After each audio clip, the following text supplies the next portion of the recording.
दिल दुखाकर मेरा जो आपने मुझे सज़ा दी है, शुक्रगुज़ार हूँ मैं आपकी, क्योंकि आपकी इसी सज़ा ने मुझे जीने की वजह दी है. गुड आफ्टरनून वॉरियर्स आणि सर्व भावी अधिकारी. वॉरियर ऑफिसर या आपल्या एज्युकेशनल चॅनलवर मी सुप्रिया आपणा सर्वांचं मनपूर्वक स्वागत करते. प्रत्येकाच्या आयुष्यामध्ये काही ना काही प्रॉब्लेम असतात आणि कोणती तरी एक स्टेज अशी येते की ज्या वेळेला आपल्याला आपली फॅमिली की आपलं ड्रीम, आपलं जे काही स्वप्न आहे, आपलं ध्येय आहे, याच्यापैकी नेमकं काय निवडावं हेच समजत नाही. जे लोक प्रॉब्लेम्सला कवटाळून बसतात ते लोक कधीच यशस्वी होत नाहीत आणि यशस्वी होणारे लोक प्रॉब्लेम्सला कधीच कवटाळून बसत नाहीत. आजचा हा व्हिडिओ त्या प्रत्येक वॉरियरसाठी आहे, जो वॉरियर अगदी घरातले प्रॉब्लेम्स आणि आपलं ध्येय या दोन्हीमध्ये अशा पद्धतीने गुरफटून गेलाय की नक्की काय करावं हेच त्याला समजत नाही. चला तर मग आत्ता सुरुवातीला आपण पहिल्यांदा कोणते प्रॉब्लेम्स आहेत ते पाहून घेणार आहोत. याचं कारण म्हणजे तुम्ही या लेक्चरशी कम्प्लिटली रिलेट करू शकता. म्हणून पहिल्यांदा जे कॉमन प्रॉब्लेम्स असतात सगळ्यांचे, मे बी तुमचे प्रॉब्लेम्स याच्यापेक्षा वेगळे असू शकतात. तर पहिल्यांदा आपण प्रॉब्लेम्स पाहणार आहोत आणि त्याच्यानंतर त्या प्रत्येक प्रॉब्लेमसाठीचं सोल्युशन मी तुम्हाला या व्हिडिओमध्ये देणार आहे. हा व्हिडिओ शेवटपर्यंत पहा, कारण सगळ्यात शेवटचं जे सोल्युशन असेल ते जगातला कितीही मोठा प्रॉब्लेम असला तरीसुद्धा त्या प्रॉब्लेमवरती ते सोल्युशन 100% लागू होऊ शकतं आणि म्हणूनच हा व्हिडिओ शेवटपर्यंत नक्की पहा. सगळ्यात पहिल्यांदा आपण प्रॉब्लेम्स पाहणार आहोत. सगळ्यात पहिला प्रॉब्लेम जो आहे तो म्हणजे no family support. Family support करत नाही. बऱ्याच वॉरियर्सचा हा प्रॉब्लेम आहे की फॅमिली सपोर्ट करत नाही. मुलं असोत किंवा मुली असोत, मुलींना मोस्टली हा प्रॉब्लेम जास्त जाणवतो. कारण मग एक एज लिमिटनंतर घरातल्यांचं असतं की नाही आता तुझं लग्न झालं पाहिजे, किंवा मग ज्या मॅरिड आहेत त्यांना तर हा प्रॉब्लेम मोस्टली येतो की घरातले सपोर्ट करत नाहीत. मुलांच्या बाबतीतही असंच होतं की एका ठराविक एज लिमिटपर्यंत घरचे सुद्धा ठीक असतात की अरे बाबा हां ठीक आहे की तू करतोय अभ्यास तर कर. पण एका ठराविक एज लिमिटनंतर अशी परिस्थिती येते की ते बोलतात नाही तू कोणतीही छोटी मोठी नोकरी कर आणि आपल्या घराचं बघ. त्यामुळे घरातल्यांचा सपोर्ट जो सुरुवातीपासून असतो तो कुठेतरी कमी व्हायला लागतो. हा एक प्रॉब्लेम बऱ्याच वॉरियर्सना आढळलेला आहे. त्यानंतर दुसरा प्रॉब्लेम तो म्हणजे अभ्यासात अडथळा, म्हणजे ज्याला आपण फॅमिली डिस्टर्बन्सेस म्हणू शकतो, जो की आत्ता सध्या जो लॉकडाऊनचा पिरियड होता तर लॉकडाऊनच्या पिरियडमध्ये जास्त जणांना जाणवत असेल. कारण तुम्ही ज्या ठिकाणी अभ्यास करत होतात, समजा तुम्ही लायब्ररीमध्ये अभ्यास करत असाल किंवा अभ्यासासाठी तुम्ही रूमवरती वगैरे राहत असाल, तर लॉकडाऊनच्या कालावधीमध्ये तुम्हाला नाईलाजाने का होईना पण घरी राहून घरातल्यांच्या संपर्कात राहून तुम्हाला तुमच्या अभ्यासावरती कॉन्सन्ट्रेट करावं लागते. आणि अशा वेळेला जे घरातले मेंबर्स असतात त्यांच्यामुळे बऱ्याचदा तुम्ही डिस्टर्ब होता, तुमच्या अभ्यासावरती परिणाम होतो. हा दुसरा प्रॉब्लेम आहे. त्यानंतर तिसरा प्रॉब्लेम, ॲक्च्युली याला प्रॉब्लेम म्हणावं की नाही हाच एक मोठा प्रॉब्लेम आहे. तर जबाबदारी म्हणजे जी रिस्पॉन्सिबिलिटी असते तुमच्यावरती, ती रिस्पॉन्सिबिलिटी बऱ्याचदा तुमच्या ध्येयाकडे जाताना एक मोठा अडथळा तुमच्यासाठी बनत असते. म्हणजे की तुमच्यावरती घरातल्यांची जबाबदारी आहे किंवा काही गृहिणी आहेत ज्या लहान बाळांना सांभाळून आपला अभ्यास करत आहेत. काही मुलं अशी आहेत की ज्यांच्यावरती म्हणजे ते घरातले मोठे असल्यामुळे घरची सगळी जबाबदारी पाहून जॉब करून त्यांना त्यांच्या अभ्यासावरती लक्ष द्यावं लागते. आणि मग अशा वेळेला जबाबदारी सांभाळायची की आपल्या स्वप्नाच्या मागे धावायचं, की ह्या दोन्हीमध्ये मग जी घुसमट होते त्या घुसमटीमध्ये जगत राहायचं, हा एक मोठा प्रॉब्लेम असू शकतो. त्यानंतर पुढचा जो प्रॉब्लेम आहे तो म्हणजे मानसिक त्रास. म्हणजे याच्यामध्ये तर ॲक्च्युली सगळे प्रॉब्लेम इन्व्हॉल्व होतील, ज्याला आपण मेंटली हॅरॅसमेंट म्हणू शकतो. की बऱ्याचदा आपल्याला एवढा मानसिक त्रास होतो, म्हणजे उदाहरण द्यायचं झालं तर अगदी तुम्ही प्री क्वालिफाय झालेले आहात, मेन्स क्वालिफाय झालेले आहात आणि समजा अगदी तुमचा शेवटचा टप्पा जरी राहिलेला असेल तरी एक स्टेज अशी येते की ज्या वेळेला सगळेच तुम्हाला बोलायला लागतात. समजा तुम्ही MPSCची तयारी सुरुवात केली तर सुरुवातीपासून तर हा त्रास होतोच. म्हणजे आपल्याला सुरुवातीला थोडं छान वाटतं की आपण MPSC करायला लागलोय, पण जसं जसं या प्रवासात तुम्ही पुढे जाता, एक एक पाऊल पुढे टाकता, तसं तसं तुमच्या लक्षात येतं की नाही, म्हणजे याच्याबद्दल जेवढं आपल्याला वाटतं की ही जेवढी म्हणजे प्रतिष्ठेची पोस्ट आहे किंवा प्रतिष्ठेचा अभ्यास आहे, तेवढं हे रिअलीमध्ये नाही आहे. कारण जर समजा तुम्ही MPSC करायला लागलात तर मोस्ट ऑफ द लोकं तुम्हाला अशीच भेटतील जे तुम्हाला सरळ म्हणतील, "अरे त्याला तर 5-5 वर्ष लागतात आणि कशाला असल्या भानगडीत पडतो."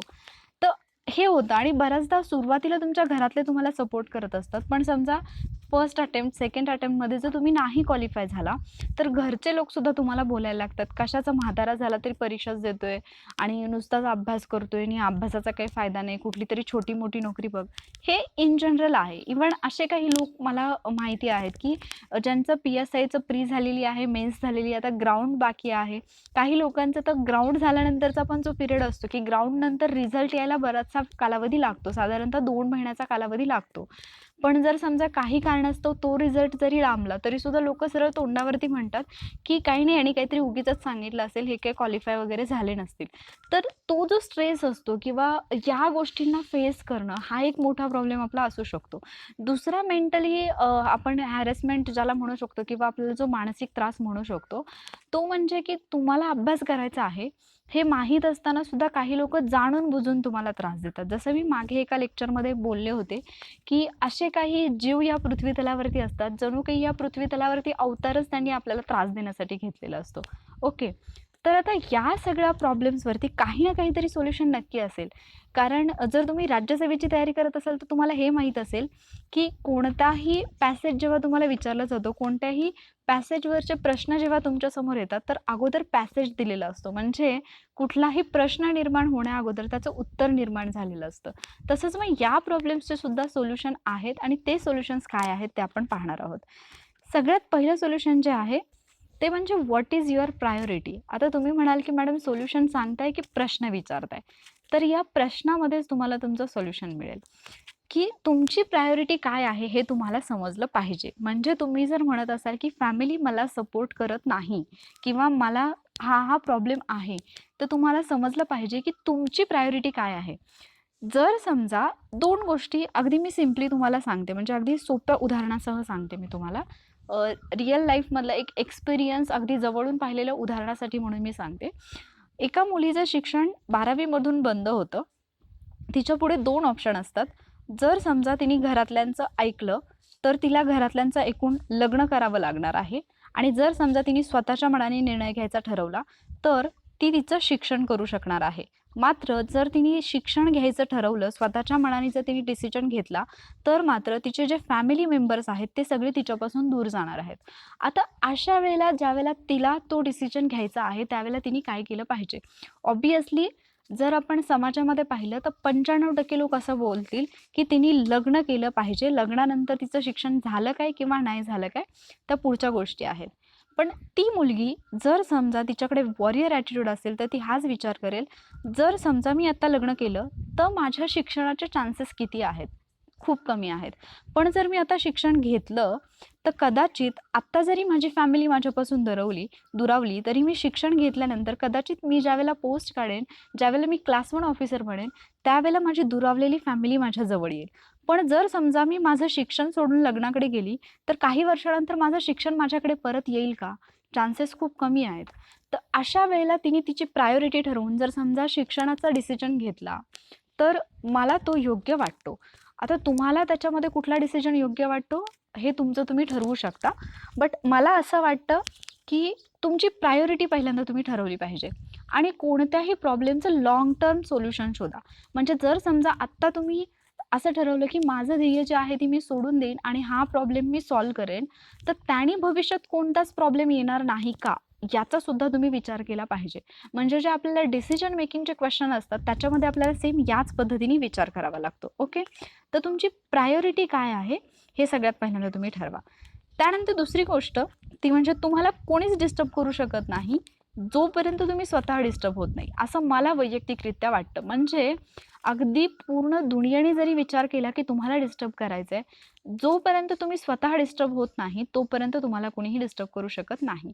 आणि माझ्या आवडीचा सुविचार एक आहे, तो म्हणजे दुसऱ्याच्या चुकीचा स्वतःला करून घेतलेला त्रास म्हणजे राग असतो. तुम्ही समोरच्या व्यक्तीला किती इम्पॉर्टन्स द्यायचा हे तुमच्या हातात आहे. त्या व्यक्तीमुळे तुम्ही डिस्टर्ब व्हायचं किंवा नाही हे तुमच्या हातात आहे. पण जर तुम्ही तुमचा डिस्टर्बन्स आणि तुमचं जे काही मेंटली आपण म्हणू शकतो की स्टेबिलिटी आहे, ती जर तुम्ही समोरच्या व्यक्तीवरती सोडत असाल, तर अर्थातच तुम्हाला कुठलीही व्यक्ती येऊन डिस्टर्ब करू शकते. त्यामुळे तुम्ही पहिल्यांदा स्वतः ठरवा की मला कोणीच डिस्टर्ब करू शकत नाही, जोपर्यंत मला डिस्टर्ब व्हायचं नाही, तुम्हाला लाईफमध्ये कोणी डिस्टर्ब करू शकणार नाही.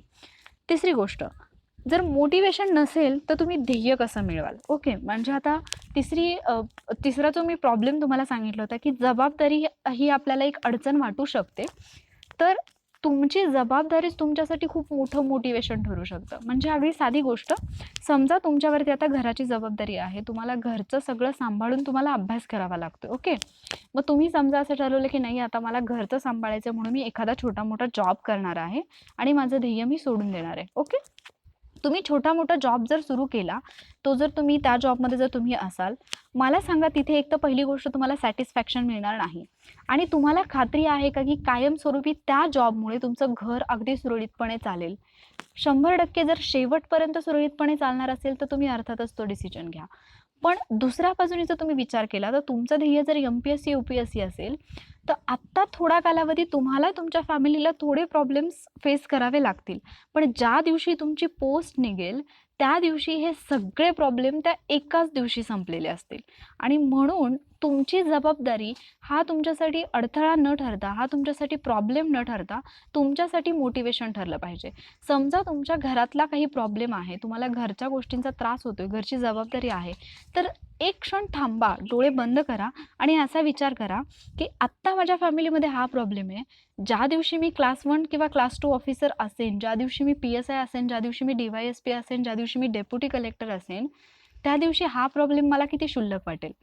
ती एक गोष्ट तुम्हाला एवढं मोटिवेट करून जाईल, की तुम्हाला कोणत्याही बाह्य मोटिवेशनची गरज पडणार नाही. त्यानंतर पुढचं सोल्युशन जे आहे, ते म्हणजे आत्ता मेंटली स्ट्राँग व्हायचं नाही, तर तुम्ही केव्हा होणार? म्हणजे जे तुम्हाला मेंटली हॅरेसमेंट हा जो प्रॉब्लेम आपण पाहिला होता, की काही लोक मानसिक त्रास देतात. ज्यावेळेला तुम्ही ऑफिसर व्हाल, जेव्हा तुमचं सिलेक्शन होईल, जेव्हा तुमचं पोस्टिंग होईल, त्यावेळेला कितीतरी अशा गोष्टी असतील, ज्या तुमच्या ब्रेनला पुन्हा-पुन्हा एवढा त्रास देत असतील, म्हणजे अक्षरशः तुम्हाला काही वेळेला असं तुम्ही डिप्रेशनमध्ये जायला व्हाल, एवढे प्रॉब्लेम येऊ शकतात.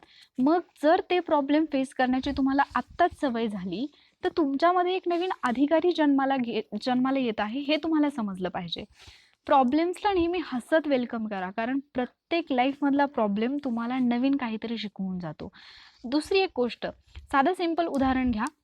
मला इथे कोणाच्याही भावना दुखवायच्या नाही आहेत. प्लीज थोडं मी फक्त जस्ट एक्झाम्पल म्हणून सांगते, तर एक्झाम्पलसारखंच तुम्ही घ्या, की समजा म्हणजे तुम्ही असं इमॅजिन करा, की आत्ता तुम्ही जसे आहात नॉर्मल, की तुम्ही इतर सर्वसामान्य माणसांसारखे चालता, फिरता, बोलता, ओके. ॲज कंपेअर जर तुम्ही दुसऱ्या व्यक्तीसोबत कंपेअर केलं, ज्या व्यक्तीकडे स्वतःचे पायही नाही आहेत आणि ती व्यक्ती कुबड्यांच्या सहाऱ्याने किंवा काठीच्या सहाऱ्याने चालते. कुठलीही व्यक्तीची स्ट्रेंथ जास्त असेल किंवा कोणती व्यक्ती ही बेटर करू शकते.